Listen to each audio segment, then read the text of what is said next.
শাসন একেবারে ধ্বংস করে দিয়েছে। তো এই জুলুম থেকে আমরা বের হয়ে এখন স্বাধীন বাংলাদেশে আমরা বিচরণ করি। কিন্তু আমাদের এই বিদ্রোহের মাঝেও আমরা এখনো দেখি আবারও কেউ তাদের মতো আচরণ করতে চায়। যখন আওয়ামী লীগ লুটতরাজ করেছে, আজকেও কেউ কেউ লুটতরাজ করে না। আওয়ামী লীগ যেভাবে চিন্তাই করেছে, আজকেও কেউ কেউ চিন্তা করার চেষ্টা করে। এজন্য ইসলামী ছাত্র আন্দোলন বাংলাদেশ প্রতিষ্ঠা বার্ষিকী উপলক্ষে তাদের যে নতুন তারা নির্ধারণ করেছে তা বলে নৈতিকতা সমৃদ্ধ নেতৃত্ব, বৈষম্যমুক্ত সুশাসন এবং ন্যায় বিচার ভিত্তিক বাংলাদেশ বিনির্মাণ ইত্যাদি শাসন একমাত্র আদর্শ।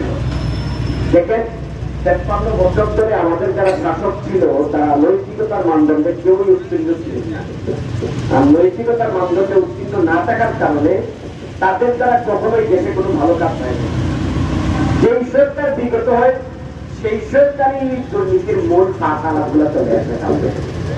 মানে সরকার যখন ক্ষমতা থাকে তখন সবাই ভালো, কিন্তু যখনই সে অতীত হয়, সে গত হয়, এরপর থেকে তার তলের বিভাগ বের হওয়া শুরু করে, দুর্নীতি বের হওয়া শুরু করে, তাদের অপরাধ নীতিগুলো বের হওয়া শুরু হয়, তাদের সন্ত্রাসী কর্মকাণ্ড বের হওয়া শুরু হয়।